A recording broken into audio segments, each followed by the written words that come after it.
This is Robert Harper with Virginia Farm Bureau's Grain Division. Glad to bring you today the Merchandiser Minute for Friday, April the 9th, 2021. Hoping everybody is doing great today. It's been so interesting to see the amount of field work, to hear about the amount of field work that y'all have gotten done this week, spraying and spreading fertilizer, and many of you planting some early soybeans and some corn. So a lot of congratulations to you for a lot of work done this week.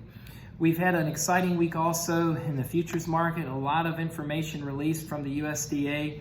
I want to jump right in. Now that we're in the month of April, we know that every Monday at 4 o'clock Eastern, we're going to be getting the crop progress report from now through October. We got the first official crop progress report this week. The U.S. corn crop came in at 2% planted. The U.S. spring wheat crop came in at 3% planted. And they rated the winter wheat crop across the country at 53% good to excellent. That is lower than it's been the last couple of years at this time, to my knowledge. And I want to focus too here for a minute on wheat acres in Virginia. We know last week when we got the acre report, we saw from USDA that Virginia has 220,000 acres of winter wheat planted. But what's remarkable in this week's crop progress report is we see that only 36% of Virginia's wheat crop is rated good to excellent. 53% nationwide, 36% here. So we've all got our eyes on the wheat crop. So many of y'all have told me this week you're thankful for the weather. You've seen it green up and start to grow, and we're going to look for how that goes all the way to the finish line in June. Export loadings this week, or the past 5 weeks, have been a record-setting 5-week stretch for corn leaving the United States. That's a wonderful thing. We're trying to get those bushels out that we've sold. And when we look at beans, we were actually at a market year low for beans leaving this week, but that's normal this time of year. We know the boats are in Brazil. Sales came in this week as expected for corn, below expectation for beans and wheat. And let's take a look at how the futures markets closed. May corn up 18 for the week at 577. May beans up 1 cent for the week at 14.03. July wheat up 29 cents for the week to close at 6.40. And I also want to look at your new crop bean and new crop corn contracts, as now we're thinking a lot about marketing new crop bushels. December corn closed up 12 cents for the week at 4.96, and it did touch $5 this week. November beans traded 17 and a half hours a day, 5 days this week, unchanged for the week to close at 12.63. Give us a call and let's talk about new crop marketing. It's a lot to say there. The big news this week was today, April the 9th, Friday, we got the World Ag Supply and Demand Report from the World Board. You know, there's so much information about meat price, dairy prices, crop prices, world supply and demand numbers broken down to what's expected from China or Brazil or Ukraine. There's a lot of information in there as well about the U.S., and we're going to focus on that here today and how it impacts the markets. The big number today in the April WASDE report, supply and demand report, is what the USDA thinks about ending stocks, what bushels are going to be left over at the end of this marketing year on August the 31st. In March, the USDA said 1.5 billion bushels of corn left over. Today, it was lowered to 1.35.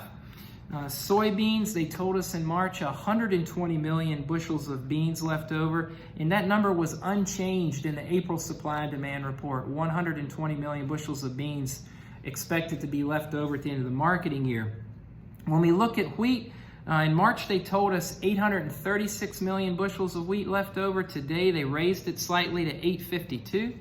So these numbers are very important. They correspond to a lot of things, how we compare what we're using to what we've grown. Something we call the stocks to use ratio. The stocks to use ratio today is coming in for corn at 9.1%. The lower the better. If we go back to 2019, I looked that number up today, we were at 14.4. So the lower the stocks to use ratio, the higher potential price action we can have. When we look at soybeans stocks to use today came in on the WASDE report at 2.6%. If we go back to 2018, it was at 22%. and 2019 was at 13%. So you can see just a dramatically lower soybean stocks to use, and we know that. We've sold a lot of them. We've used a lot of them domestically. So what's the take home there? Corn stocks are going down. They're getting lower all the time. That's obviously positive for price. And we see bean stocks really so low now. We've got a lot of people that are talking real about the possibility of the U.S. importing beans this summer, but until we get to our harvest. When we look at some world numbers, world corn stocks came in a bit lower than expected, and world bean stocks came in a bit higher than expected. And that mainly, if you look at the WASDE, the higher than expected world stock number for soybeans, they're showing less use in China. And that gets us back to wondering about African swine fever, as well as COVID and those interruptions. But keep your eye on that number going forward. If we look around some other things this week that were important, the trade is still trying to digest last week's intentional plant number. Keep these in your mind. The American farmer said they intend to plant 91.4 million acres of corn, 87.6 million acres of soybeans. We believe, I should say the trade believes, that those numbers are going to go higher, weather permitting, and if you, the farmer, can get more planted. We had 2 days of flash sales announcements for wheat this week. We had Reuters publish more articles about African swine fever in China. We saw the weekly USDA drought monitor map showing more intense drought in the northern and in the southern plains. And some of you all follow Machinery Pete on Farm Journal, and he's written this week that this is the hottest used agricultural equipment market that he's seen in his career. He likened it to how hot the market was in 07 and 08, and even went back historically and compared it to 1973. You can find his writings online, or call me or Josie and we can get you a copy. But just another indication of something you already know about prices for what y'all use going higher.